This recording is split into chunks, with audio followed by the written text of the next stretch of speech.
제가 성남중학교 온 지 이제 2년이 됐습니다. 성남중학교는 저에게 있어서 참 의미 있는 그러한 교회입니다. 임시전도사 생활하다가 이제 정식 목회자가 되어서 처음으로 이제 목회를 시작한 곳이고, 또 제가 그 전까지는 몰랐던 목회에 대한 많은 것들을 이 교회에서 보고 듣고 배우고 경험했던 그런 아주 저에게는 뜻깊은 그러한 교회입니다. 제가 얼마 전에 이 옥상에 올라가서 밤에 이 성남중학교 주위를 한번 이렇게 쭉 둘러보았습니다. 이렇게 보는 가운데 깜짝 놀란 것이 있어요. 왜 그렇게 이 신흥동과 태평동에는 교회가 많은지, 제가 이렇게 한번 세봤습니다. 밤에 이렇게 빨간 십자가가 세워져 있는 것을 이렇게 세봤는데, 여러분 한 몇 개 정도 교회가 있을 것 같습니까? 이 성남중학교를 중심으로 동서남북 이렇게 제가 쭉 세보았는데 한 몇 개 정도 있을 것 같습니까? 네? 120개요? 네, 120개? 한 몇 개 정도 있을 것 같습니까? 20, 30개요. 제가 눈에 보이는 것만 74개였습니다. 십자가가. 거의 한 방향으로 20, 30개씩 그렇게 교회가 있는 것을 제가 보게 되었습니다. 그런데 제가 그 십자가들을 보면서 한 가지 좀 안타까운 점이 있었는데, 십자가가 모양이 다 예쁘다는 것입니다. 휘황찬란한 불빛에 이렇게 멋진 그러한 불빛으로 이렇게 치장이 되어 있는 것을 보게 되었습니다. 여러분, 십자가가 이렇게 멋있고 휘황찬란하고 아름다운 것입니까? 제가 오늘 저희 학생들 3명이 다니엘 영성 캠프에 이제 참가하게 돼서 재림연수원에 이렇게 데려다 주고 왔는데, 여러분 재림연수원 다 가보셨습니까? 재림연수원에 가면 그 구건물 그 강당에 보면 앞에 십자가 그림이 있습니다. 혹시 그 그림을 보신 분 계십니까? 한번 손 들어보세요. 그 그림을 보시고 어떠한 느낌이 드셨나요? 우리 장현민 집사님. 네? 슬펐습니까? 왜 슬프셨습니까?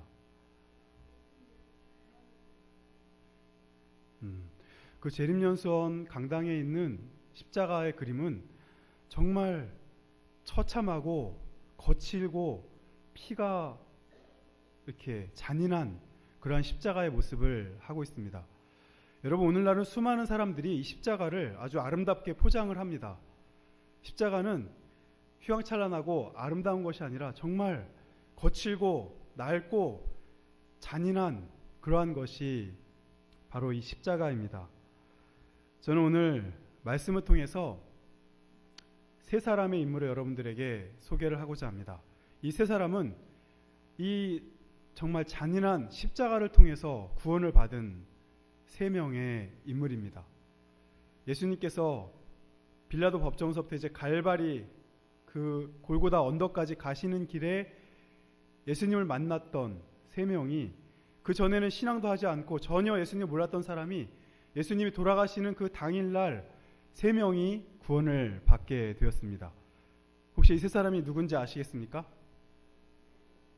구레네 시몬. 네, 맞습니다. 또 십자가상의 강도. 또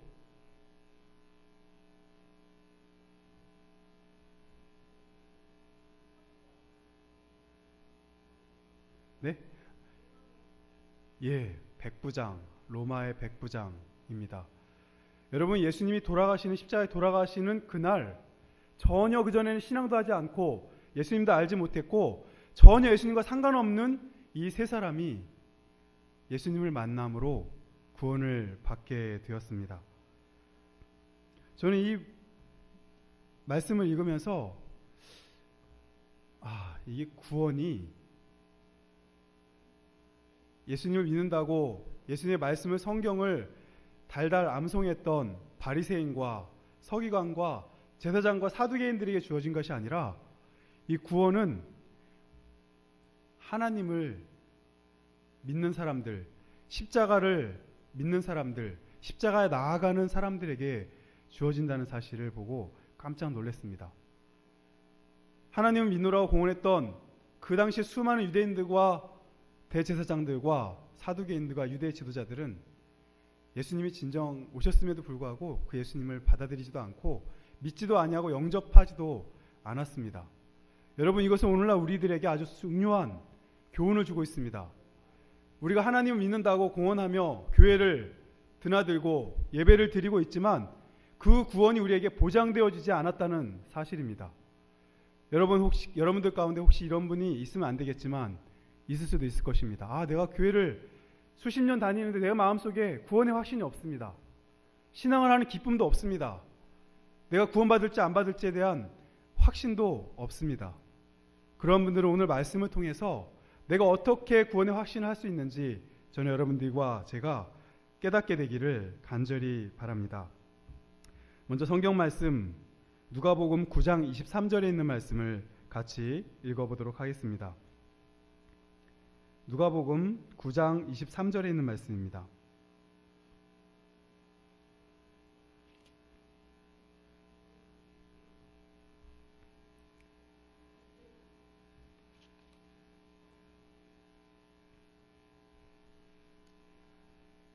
누가복음 9장 23절 제가 봉독해 드리도록 하겠습니다.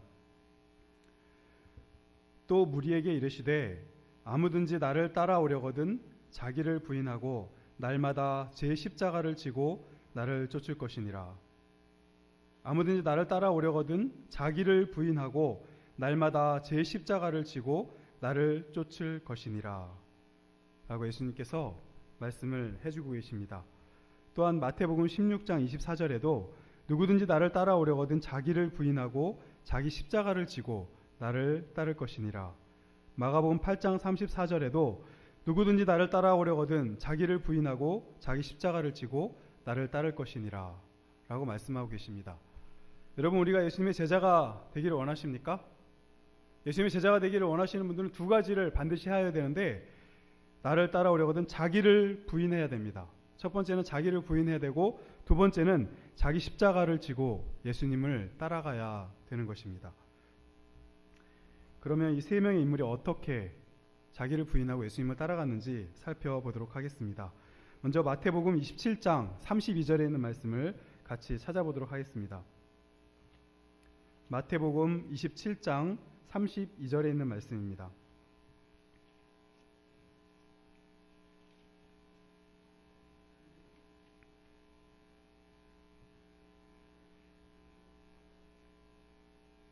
마태복음 27장 32절 같이 한번 읽어보도록 하겠습니다. 마태복음 27장 32절입니다. 자, 시작.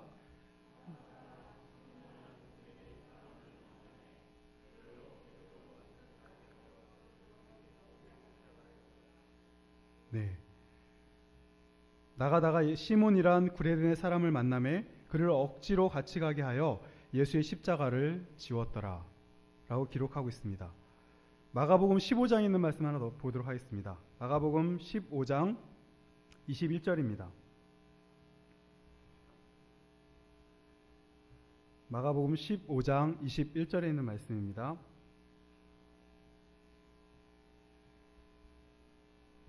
자, 같이 읽어보도록 하겠습니다. 시작. 마침 알렉산더와 루포의 아비인 구레네 사람 시몬이 시골로서 와서 지나가는데 저희가 그를 억지로 같이 가게 하여 예수의 십자가를 지우고. 네. 여러분이 마태복음과 마가복음, 누가복음에는 이 구레네 시몬에 대해서 성경 기자가 언급을 하고 있습니다. 그런데 각 기자마다 약간씩 기록을 하는 것이 다릅니다. 이 마가복음에 보니까 알렉산더와 루포의 아버지 구레네 시몬 이렇게 기록을 하고 있습니다. 엘렌 화이트 부인이 시대의 소망에 기록한 걸 보면 이 구레네 시몬은 시골에서 올라오는 예루살렘으로 올라오는 길에 이 예수님의 십자가의 무리와 맞닥뜨리게 됩니다. 하지만 엘렌 화이트 부인의 묘사에 의하면 구레네 시몬은 자기의 자녀들은 예수님의 제자였는데 그는 예수님을 알지 못하는 자였다라고 기록을 하고 있습니다. 그럼 예수님의 자녀들이 죄송합니다. 시몬의 자녀들이 예수의 제자였다면 누구가 예수님의 자녀였단 말입니까? 알렉산더와 루포가 예수님의 제자였다는 말입니다. 이 구레네 시몬은 자기의 자녀들은 예수를 믿는 사람들이었는데 정작 본인은 예수님을 알지 못한 그러한 사람이었습니다. 그래서 저희가 이렇게 성경의 한 기사를 보고 마태복음과 마가복음과 누가복음, 그 다음에 어떤 기사는 요한복음에 나와 있습니다. 이렇게 네 성경을 다 찾아서 읽어보면 그 이야기가 완성이 되어집니다. 왜 그러냐면 성경 기자마다 자기가 보는 관점에서 중요하다고 생각하는 것만을 기록을 해놨기 때문에 저희들이 한 마태복음만 본다든지 마가복음만 보고 하면은 성경의 이해가 좀 더 느려질 수도 있다는 말입니다. 이 알렉산더와 루포의 아버지인 구레네 사람 시몬이 시골에서 올라오다가 예수님의 십자가 무리와 맞닥뜨리게 됩니다. 여러분이 구레네가 어딘지 아십니까? 구레네. 아프리카입니다. 여러분 애굽 잘 아시죠? 애굽. 그 밑에 쪽에 이스라엘 밑에 쪽에 홍해 남쪽에 있는 애굽 서쪽에 있는 아주 조그마한 그러한 나라가 구레네입니다. 이 구레네에서 시몬이 이 예루살렘으로 무엇 때문에 왔는지 성경에는 기록하고 있지 않습니다. 뭐 성지를 왔다든지 혹은 6월절이 다가오는 그러한 시기였기 때문에 아마 예루살렘을 방문하고자 왔는지는 모르겠지만 이 구레네 사람 시몬이 예수님의 십자가의 무리와 부딪히게 되었습니다. 이 예수님은 그 십자가를 지고 가시기 전에 이 빌라도의 법정에서 십자가를 메고 나오시면서 마지막 성만찬 예식한 이후에 아무것도 잡수시지 못한 상태였습니다. 물 한 모금도 음식 한 줌도 먹지 못한 상태에서 그 십자가를 메고 이제 갈바리 언덕으로 출발하셨습니다. 원래 예수님이 메셨던 이 십자가 누구의 것인지 아십니까? 예수님이 메셨던 십자가 누구의 십자가인지 아십니까? 아주 흉악한 강도 바라바의 십자가였습니다. 아마 처음부터 예수님을 위한 십자가였다면 조금 이렇게 얇게 가볍게 만들 수도 있었겠지만 이스라엘에서 가장 흉악한 강도인 바라바를 죽이려고 만들었던 십자가였기 때문에 아주 크고 무겁고 거칠은 그러한 십자가였습니다. 줄이신 예수님께서 그 채찍질을 당하셔서 상처가 나시고 그렇게 기진맥진한 상태에서 그 무거운 십자가를 지고 이제 빌라도의 법정을 나서셨지만 몇 걸음 가지 못해서 쓰러지고 마셨습니다. 엘렌 화이트 부인의 묘사에는 졸도하셨다고 기록하고 있습니다. 기진맥진해서 졸도를 하셨다고 기록하고 있습니다. 안나스에게 끌려가셨다가 다음에 가야바에게로, 그 다음엔 빌라도에게로, 또 빌라도에게서 헤로데게로, 헤로데에게서 다시 또 빌라도에게 이렇게 서로 미루는 바람에 예수님께서는 기진맥진한 채로 계속 끌려다니시면서 채찍질과 고초를 당하셨기 때문에 그 무거운 십자가를 예수님께서 이고 가기에는 불가능한 것이었습니다. 구주를 따르던 많은 백성들이 예수님께서 허약하고 비틀거리는 발걸음을 보았으나 그분에게 아무런 동정도 나타내지 아니하였습니다. 예수님께서 오히려 십자가를 지지도 못한다고 다시 채찍질을 하고 때리고 침뱉고 조롱을 하였습니다. 욕설을 퍼붓고 예수님께 돌을 집어 던졌습니다. 그 무거운 십자가 다시 그분의 어깨에 놓여졌고 예수님께서는 몇 걸음 가시다가 또 쓰러지셨습니다. 이 박해자들은 예수님께 더 이상 십자가를 지고 갈 수 없다는 사실을 알았습니다. 그는 그 굴욕의 짐인 십자가를 누가 대신 지고 갈 것인가 주변을 둘러보았습니다. 하지만 그 어느 누구도 그 십자가를 질 사람이 없었습니다. 사실 유대인들은 이 십자가를 질 수가 없었습니다. 여러분 왜 그랬는지 아십니까? 그 다음 날이 바로 유월절이었기 때문에 이 유월절 전에 십자가로 인하여 자기를 더럽히는 그런 행동을 유대인들은 아무도 할 수가 없었다라고 기록을 하고 있습니다. 아무도 유대인들이 도와주려고 하지 않는 것입니다.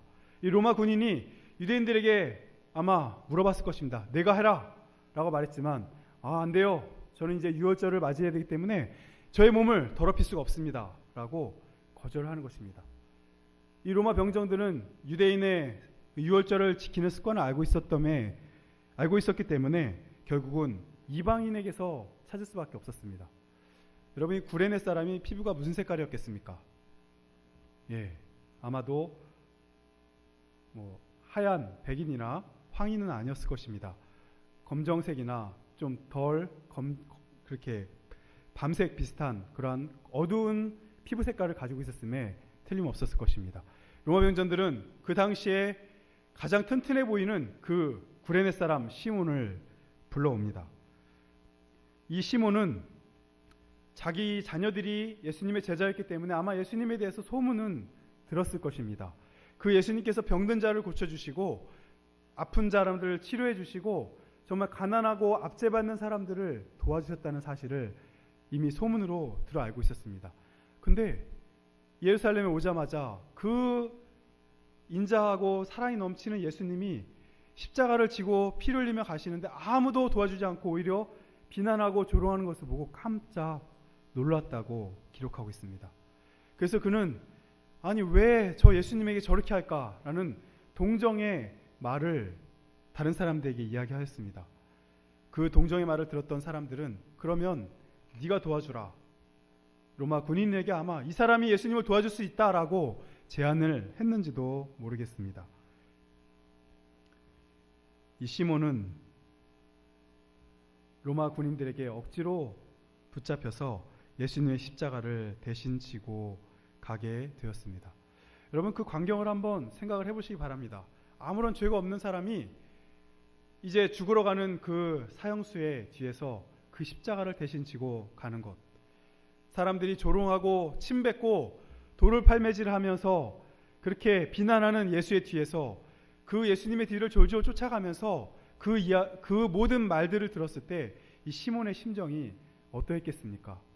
그 전에 자신의 자녀들에게부터 들었던 예수의 그런 성품과 사랑과 인자함과 친절, 어떻게 그렇게 베풀었던 사람에게 이 백성들이 이렇게 잔인하게 할 수 있는지 시몬은 이해가 되지 않았을 것입니다. 그 시몬은 그러한 모든 비난을 다 들으면서 가시는 예수님을 바라보았습니다. 하지만 예수님의 모습에서는 그 어느 누구에게도 원망 섞인 눈초리나 혹은 비난하는 눈초리나 혹은 적대시하는 그러한 모습을 찾아볼 수가 없었습니다. 오히려 아무런 말씀도 하지 않은 채 묵묵히 그 갈바리를 향해서 가시는 그 예수님의 모습을 보고 이 시몬의 마음 가운데는 저분은 우리가 생각하는 그러한 사람이 아니구나라는 확신이 마음 가운데 들기 시작했을 것입니다. 이 갈바리까지 십자가를 지고 갔습니다. 여러분 이 시몬이 언제 돌아갔을까요? 십자가만 딱 지어주고 바로 집에 가버렸을까요? 아닙니다. 그 광경, 예수님께 돌아가시는 광경을 아마 그 자리에 서서 다 보았을 것입니다. 엘렌 화이트이 기록한 글을 보면 시몬은 그 후로 언제나 구주의 십자가를 지고 간 특권을 감사하게 되었습니다. 그 사람이 지고 갈 수밖에 없었던 그 짐은 그 시몬에게 회개의 수단이 되었습니다. 갈바리의 사건과 예수님께서 하신 말씀은 시몬으로 하여금 그분을 하나님의 아들로 받아들이게 해 주었습니다. 갈바리까지 십자가를 지고 간 것이 시몬에게는 커다란 축복이 되었습니다. 그리고 그때 이후로 이 시몬은 그 섭리를 항상 감사하게 생각을 하였다고 기록하고 있습니다.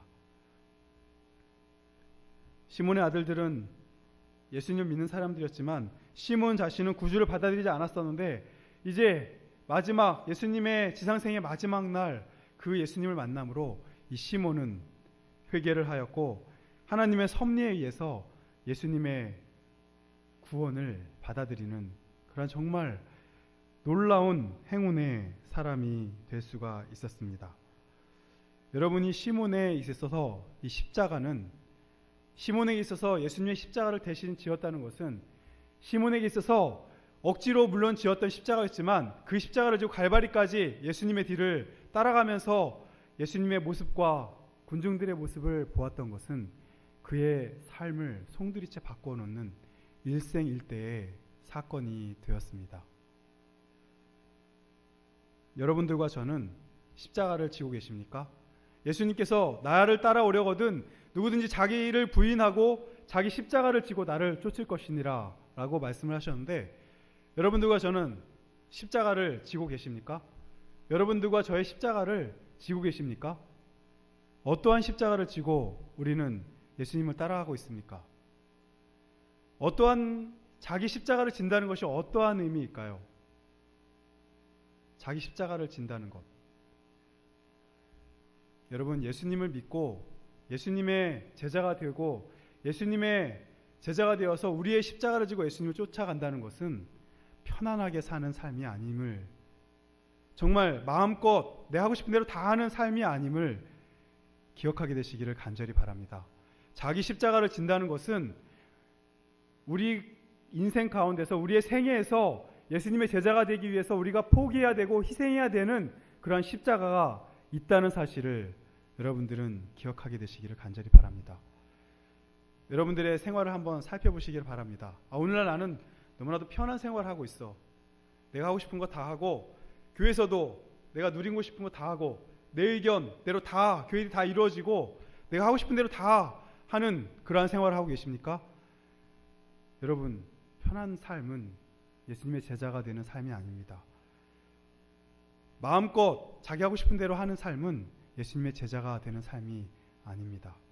자기 십자가를 진다는 것은 예수님께서 걸으셨던 그 고난과 희생과 그 고통을 함께 해야 된다는 사실을 기억하게 되시기를 간절히 바랍니다.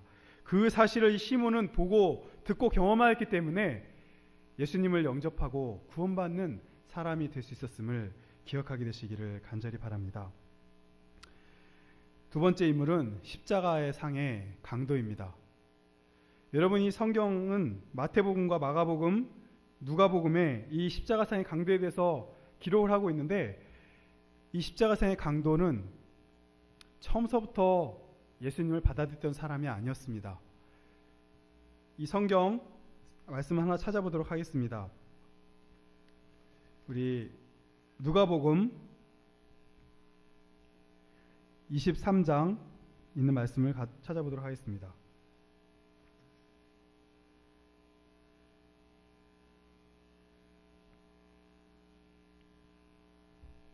누가복음 23장 32절 33절에 있는 말씀입니다.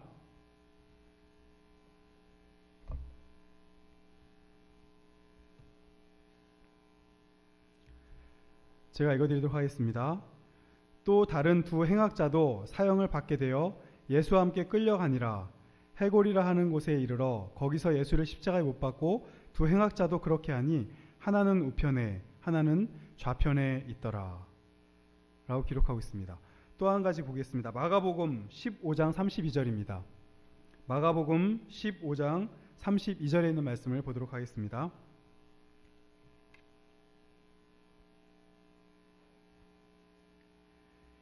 이스라엘의 왕 그리스도가 지금 십자가에서 내려와 우리가 보고 믿게 할지어다 하며 함께 십자가에 못 박힌 자들도 예수를 욕하더라. 여기 보니까 이 십자가에 예수님과 함께 십자가에 못 박혔던 두 강도가 예수를 처음에는 다 어떻게 했어요? 다 욕을 했습니다. 이 한편 강도도 처음부터 예수님을 영접한 것이 아닙니다. 또한 마태복음 27장 44절에 보면 함께 십자가에 못 박힌 강도들도 이와 같이 욕하더라 라고 기록을 하고 있습니다.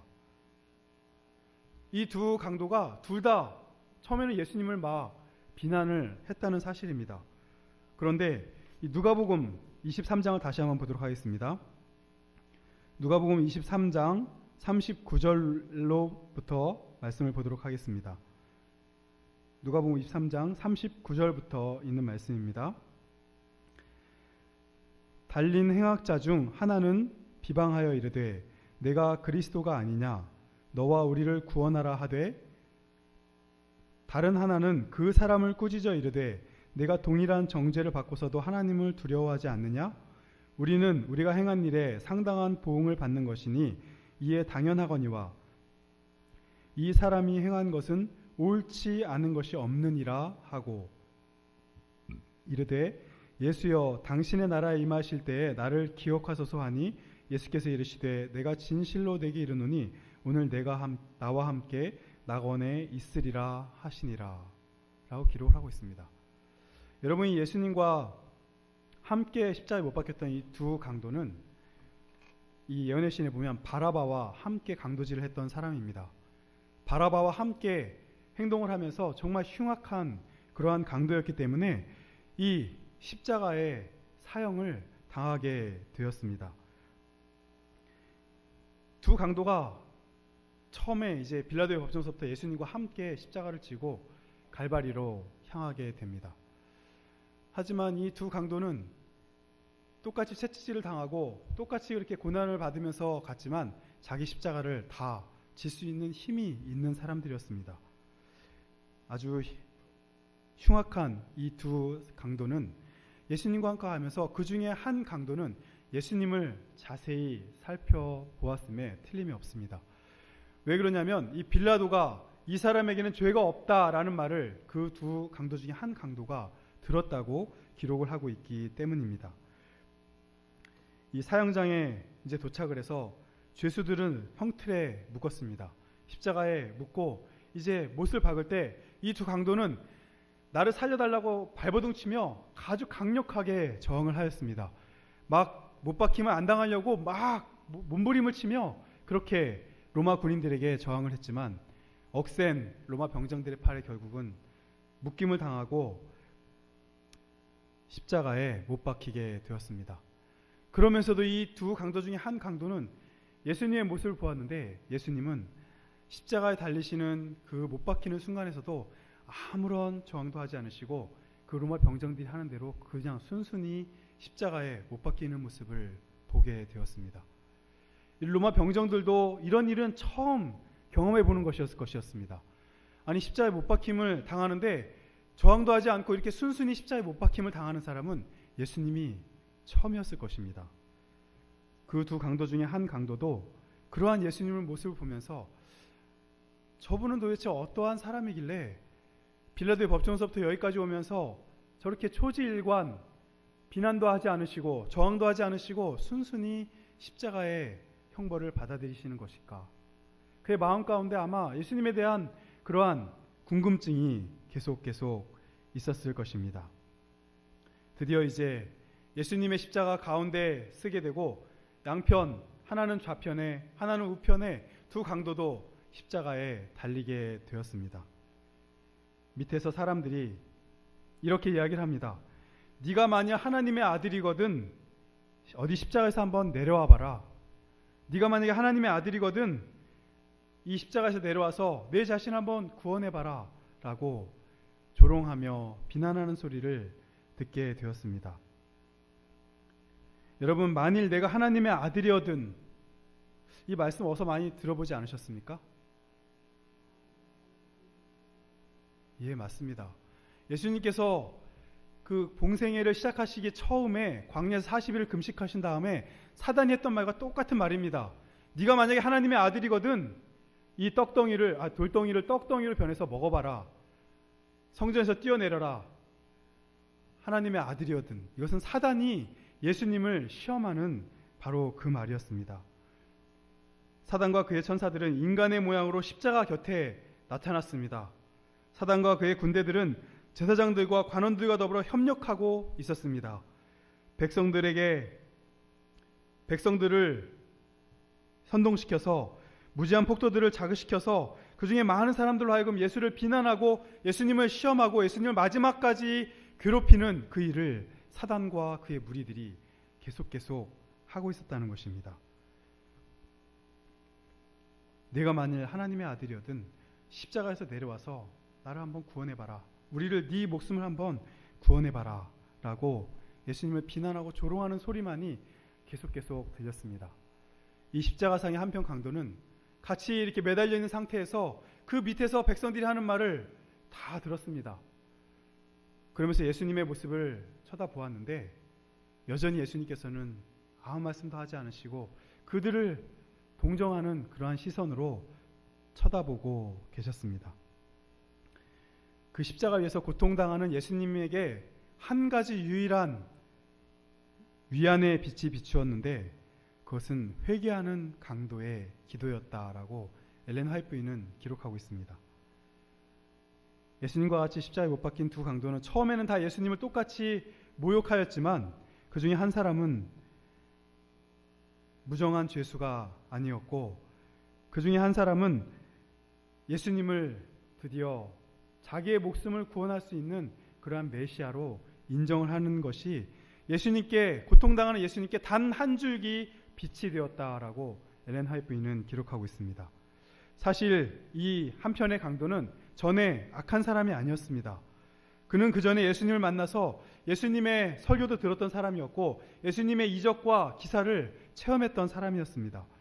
그는 그러한 예수님의 말씀을 들으면서 그 가르침을 듣고 자기의 죄를 깨닫고 한때 회개를 하였고 그러한 회개의 생활을 하였습니다. 하지만 예수를 시인하는 자마다 유대교에서 출교하기로 결의하니라라는 그러한 유대 지도자들의 만행 때문에 어쩔 수 없이 자기 자신도 그러한 사회적 제도에 눌려서 다시금 전과 같이 죄된 생활을 할 수밖에 없었습니다. 그러나 이 강도는 자기가 전에 예수님의 가르침을 듣고 깨달았던 그 생애를 되돌아보면서 죄책감에 더욱더 악한 짓만 골라서 할 수밖에 없었습니다. 결국 바라바와 함께 흉악한 일들만 계속 하다가 결국은 사형장까지 이르게 되고 예수님의 옆에서 다시금 십자가에 못 박히게 된 것입니다. 자기가 전에 믿었던 예수님을 이제는 같이 사형장에서 나란히 옆에서 사형을 당하는 신세로 다시 만나게 된 것입니다. 그 강도가 감회가 어땠겠습니까? 자신이 처음에 그 예수님 말씀을 듣고 정말 회개하고 뉘우쳤던 그러한 경험을 했던 그 강도가 이제는 그 예수님이 많은 사람들에게 비난과 욕지거리를 당하면서 자기 흉악한 자기와 함께 십자가에 죽을 수밖에 없는 신세로 전락해버렸던 그러한 예수님의 모습을 보면서 이 강도가 그 마음껏 다시금 전에 성령의 세미한 음성을 듣게 되고 성령의 빛이 그 강도의 마음을 뚫리게 되고 다시금 그 예수를 메시아로 인정하는 그러한 기도를 할 수밖에 없게 되었습니다. 이 한편 강도도 내가 그에게서 아무 죄도 찾지 못하겠노라라는 빌라도의 음성을 들었습니다. 그리고 예수님의 거룩한 태도와 당신을 괴롭히는 자들을 불쌍히 여겨서 동정을 베푸시고 용서를 하시는 그 모습을 보면서 이 강도는 이 사람이 하나님의 아들이라는 사실을 확신을 하게 되었습니다. 주여, 당신의 나라에 임하실 때에 나를 생각해 주옵소서 라는 기도가 이 강도의 말에서 나오게 되었고, 이 십자가 위에서 고통을 당하시고 정말 철저하게 슬픔에 빠져 계셨던 예수님께 단 한 줄기 빛이 되어서 이 강도의 기도가 예수님의 마음을 움직이게 되었습니다. 응답은 즉시 이르러 왔습니다. 예수님께서는 사랑과 동정과 능력이 충만한 그러한 음성으로 내가 진실로 오늘 내게 이르노니 내가 나와 함께 낙원에 있으리라 라고 이 십자가의 강도에게 응답을 해 주셨습니다. 끊이지 않고 조롱과 욕설의 말만 들었던 예수님께서 이 죽음을 얼마 남지 않은 이 십자가의 강도의 회개는 예수님 앞에 한 가지 커다란 위안이 될 수밖에 없었습니다. 이 예수님은 간절한 마음으로 당신의 제자들에게서 저들의 믿음을 나타내는 어떠한 말을 듣기를 원하시고 많은 무리들의 말에 귀를 기울였지만 이 십자가의 강도의 이 간증이, 이 회개의 기도만이 예수님 마음을 감동을 시킬 수밖에 없었습니다. 예수님을 기쁘시게 하는 것, 예수님을 감동시키는 것, 예수님께 가장 커다란 위안이 되는 것은 오늘 여러분들과 제가 드리는 회개의 기도입니다. 내 자신이 정말 죽을 수밖에 없는, 어쩌면 이 십자가상의 강도만큼 철저하게 죄악된 삶을 살아갈 수밖에 없었던 죄인임을 깨닫고 예수님 앞에 나아가서 예수님, 저의 죄를 용서해 주시옵소서, 당신의 나라가 임하실 때 나를 생각해 주시옵소서라고 드리는 그러한 회개 기도가 예수님께서 가장 커다랗게 기뻐하시는 일임을 여러분들과 제가 깨닫게 되시기를 간절히 바랍니다. 이 불쌍한 강도는 그 십자가의 사건 당일날 예수님을 주님이라고 불렀던 유일한 한 사람이었습니다. 예수님께 위안을 주셨던 유일한 한 사람이 바로 함께 죽을 수밖에 없었던 십자가의 강도였습니다. 이 밑에 있었던 제입뽑기를 하던 병정들과 수많은 예수님을 비난하고 조롱하던 사람들이 이 강도가 예수님을 메시아라고 주님이라고 부르는 그 소리를 들었습니다. 그리고 과연 이 주님께서 무엇라고 응답을 하시는지 귀를 기울이며 다 주목을 하여 보았습니다. 예수님께서는 내가 오늘 나와 함께 낙원에 있으리라 라고 말씀을 하셨습니다. 회개한 자의 음성은 예수님의 주목을 이끌게 됩니다. 십자가 밑에서 예수님의 옷 때문에 실랑이를 벌이던 제입뽑기를 하던 모든 사람들과 모든 비난하는 백성들과 제사장들과 유대 지도자들은 숨을 죽이고 예수님이 하시는 말씀을 다 듣게 되었습니다. 내가 오늘 나와 함께 낙원에 있으리라.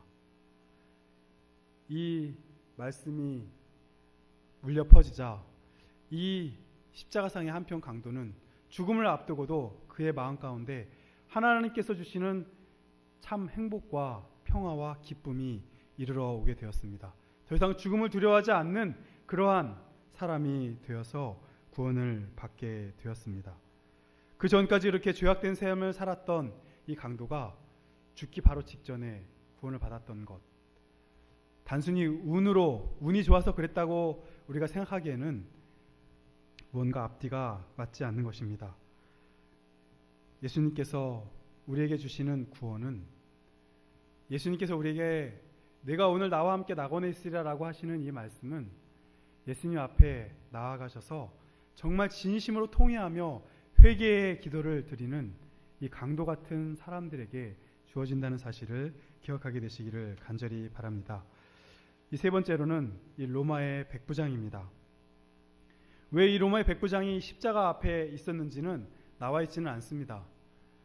백부장 정도 되는 위치이면 사실 이 십자가의 형벌이 주어지는 이 상황에 함께 동참하지 않아도 되는 그러한 권세가 있는 그러한 자리입니다.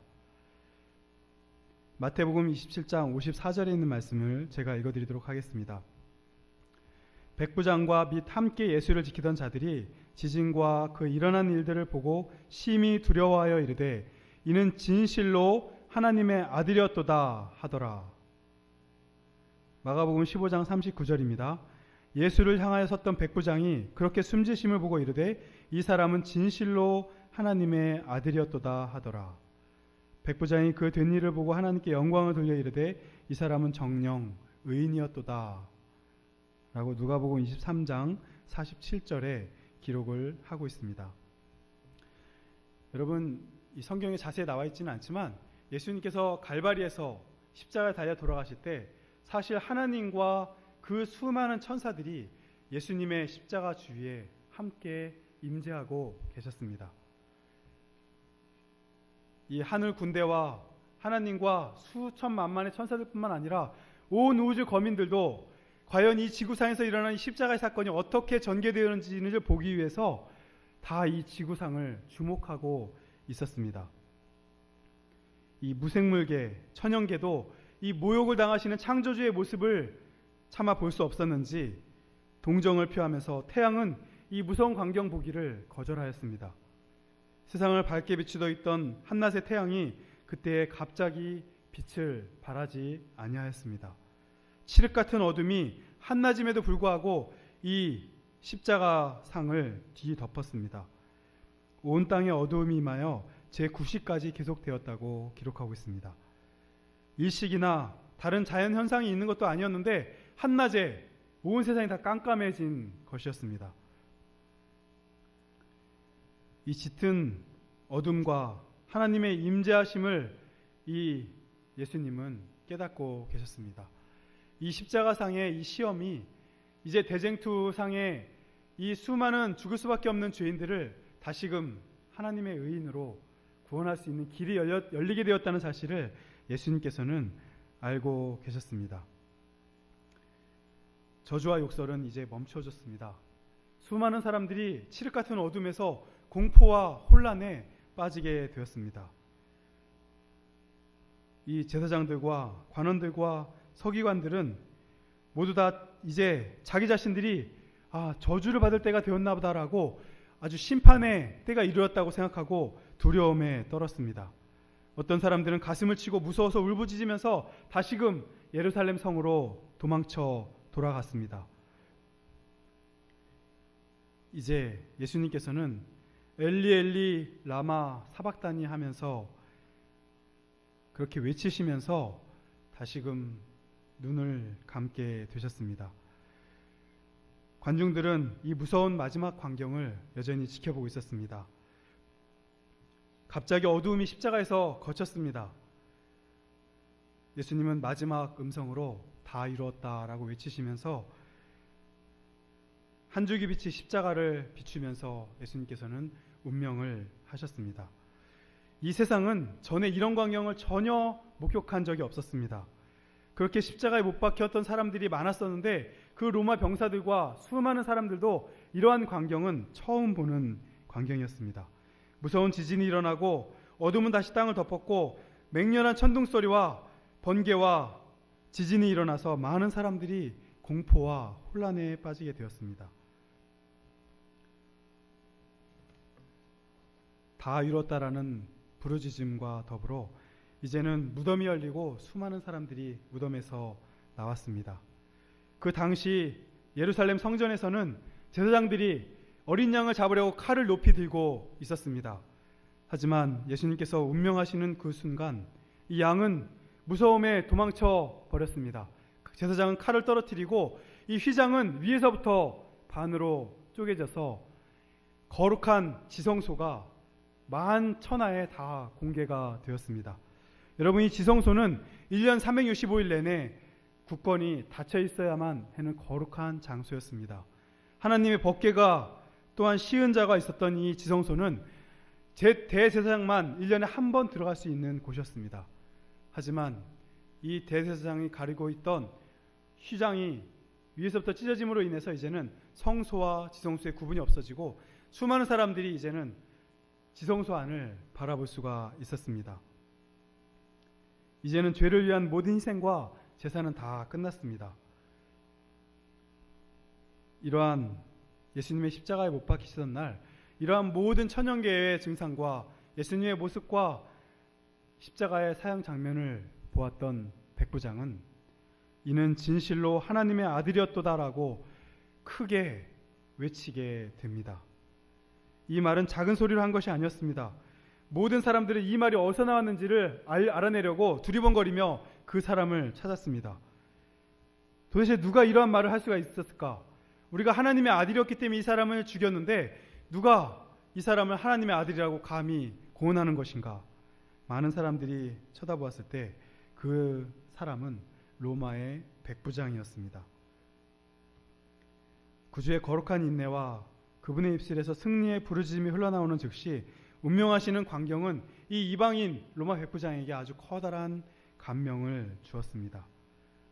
상처 입고 십자가 달리신 찢어진 그분의 몸에서 백부장은 하나님의 아들의 모습을 식별할 수가 있었다고 기록하고 있습니다. 예수님께서 운명하시는 그날 전혀 다른 세 사람이 자신의 신앙을 고백하였는데 구레네 시몬과 십자가상의 한편 강도와 또 한 사람은 이방인이었던 로마의 백부장이었습니다. 이 세 사람은 똑같은 광경을 보면서 하나님의 아들임을 끝까지 부인하고 거절했던 유대 지도자들과 제사장들과 관원들처럼 예수님을 바라보지 못했던 것이 아니라 그는 하나님의 아들 예수를 그 모습을 통해서 깨달았던 사람들이었습니다. 어떻게 유대 지도자들은 목욕하지도 깨닫지도 못했던 예수님의 아들의 모습을 이 세 사람은 깨달을 수가 있었을까요? 똑같은 모습을 보면서 어떻게 예수님의 신성을, 하나님의 아들임을 이들은 인식할 수가 있었겠습니까? 여러분, 이 세 사람의 공통점이 무엇인지 아십니까? 이 세 명의 공통점이 무엇입니까? 로마 백부장과 십자가상의 한편 강도와 구레네 시몬, 이 세 사람의 공통점이 무엇입니까? 이 세 사람의 공통점은 바로 예수님을 십자가에서 만났다는 사실입니다. 십자가상에서 예수님을 만나고 예수님이 하나님의 아들임을 깨달았다는 사실입니다. 여러분, 우리도 진정으로 회개하고 예수님의 구원의 무리에 우리가 들어가려면 예수님의 십자가로 나가셔야 됩니다. 교회도 예수님의 십자가로 나가셔야 됩니다. 봉사활동도 좋고 정말 어떤 윤리적인 행동도 좋고 좋은 일 하는 것도 좋지만 예수님의 십자가가 없다면 그것은 아무런 소용이 없습니다. 이 세상에 사는 수많은 사람들도 예수님을 알지 못하지만 윤리적으로, 도덕적으로 정말 선행을 베풀며 살아가는 사람들이 온 천지에 허다합니다. 우리 교회와 여러분들과 제가 정말 예수님을 믿는, 영접받는, 구원받는 무리에 들어가려면 예수님의 십자가로 나아가셔야 됩니다. 여러분들의 직분이, 집사라는 직분이, 장로라는 직분이, 목회자라는 직분이 여러분들과 저의 구원을 보장해 주지 않습니다. 이 세 사람들처럼 예수님의 십자가상에 나아가시는 그러한 사람들만이, 정말 그 십자가상에 나아가셔서 철저하게 자기의 죄를 회복하고 예수님을 개인의 구주로 영접하는 사람만이, 이 사람이 정녕 하나님의 아들이었도다라고 고백하는 그 사람만이 하나님의 구원받는 백성이 되신다는 사실을 반드시 기억하게 되시기를 간절히 바랍니다. 이 구레네 시몬과 십자가상의 강도와 로마의 백부장은 그 당시에 십자가상에 있던 수많은 사람들의 생각과 행동과는 전혀 반대되는 행동을 했던 용기가 있는 사람이었습니다. 하나님의 아들이라고 큰 소리로 공언했던 이 로마의 백부장이나 구레네 시몬처럼 예수님의 십자가를 끝까지 지고 왔던 그 용기와, 또한 다른 한편 강도에게 내가 어떻게 하나님의 아들에게 그런 말을 할 수 있느냐라고 의문을 나타냈던 이 십자가상의 한편 강도는 그 당시에 수많은 사람들이 생각하지도 못했던, 행동하지도 않았던 완전히 반대의 생각과 말을 할 수 있었던 용기 있는 그러한 사람이었음을 기억하게 되시기를 간절히 바랍니다. 오늘 여러분들과 저는 다 좋은 게 좋은 거다, 저 평화로운 게 좋은 거다라고 하면서 어쩌면 진리가 아닌 것에 우리가 포용할 수도 있는 그런 위험성도 안고 있습니다. 무작정 의문을 나타내는 것이 아니라 정말 하나님의 말씀이 진리임을 확신하신다면 이 사람들처럼 용기 있는 의문도 나타낼 수 있는 그러한 사람이 되셔야 될 것입니다. 우리는 십자가를 지셔야 됩니다. 구레네 시몬처럼 여러분들과 제가 자기의 십자가를 지셔야 됩니다. 또한 십자가상에서 자아를 부인하셔야 됩니다.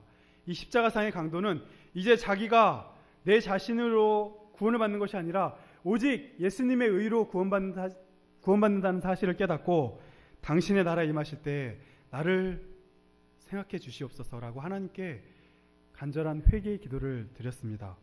또한 이 로마의 백부장은 많은 사람들에게 이 사람은 진정 하나님의 아들이었도다라고 외칠 수 있는 용기가 있었던 사람입니다. 하나님의 아들을 선포할 수 있는 그런 용기가 있는 사람들입니다. 제가 지난 2년 동안 이 성남중앙교회에서 우리 집사님들과 우리 장로님들에게 정말 많은 것을 보고 듣고 배우게 해주심에 정말 감사드립니다. 또한 저희 집사람과 저희 딸 혜원이도 여러분들이 많이 사랑해 주시고 그렇게 아껴주시고 해주심에 정말 감사를 드립니다. 저와 여러분들이 이렇게 만났던 이 관계는 여러분 그냥 스쳐 지나가는 어떤 사업상의 만남이나 그냥 보고 지나치는 그러한 관계가 아닙니다. 우리는 이 하늘 본향을 향해 함께 나아가는 정말 소중한 인연들입니다. 그러기에 정말 서로를 위해서 기도해주고 정말 간절히 조언도 해주고 여러 가지 많은 도움 말씀도 많이 해주신다는 사실을 저는 기억을 하고 있습니다. 부족했던 제가 지난 2년을 되돌아보면 여러분들 앞에 참 송구스럽고 고개가 많이 숙여집니다. 특별히 우리 담임 목사님도 지난 2년 동안 목회자로서 어떻게 해야 되는 것인지, 무엇을 하지 말아야 되는 것인지를 저에게 확실하게 알려주심에 감사를 드립니다. 이렇게 좋은 관계가 저는 하늘 본향까지 이루어지게 되기를 간절히 바랍니다. 제가 이제 손곡교회로 가게 되었는데, 이제 여러분들과 저는 또 어떤 집회에서 이렇게 만날 것입니다. 장마 부흥회나 어떤 모임에서 반드시 만날 것입니다. 이러한 여러분들과 저의 관계가 일시적인 것이 아니라 하늘 본향까지 정말 함께 기도해주고 아껴주고 함께 하늘 본향까지 구원받는 그러한 무리에 속하기까지 지속되기를 저는 간절히 바랍니다. 다시 한번 여러분들에게 간곡히 호소하기는 예수님의 십자가상으로 나아가게 되시기를 간절히 바랍니다.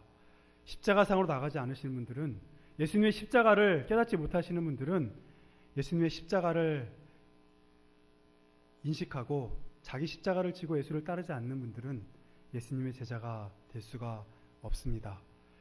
이 잔인하고 처참하고 정말 불쌍한 그러한 거친 십자가상이지만 그 십자가상에 나아가셔서 다시 한번 우리 죄를 예수님 앞에 회복하시고 회개하시고 우리의 삶 가운데서 예수님께서 주시는 그러한 성령의 빛으로 행복과 기쁨과 용기 있는 그리스도인의 삶을 살게 되시기를 간절히 바라면서 말씀을 마치도록 하겠습니다.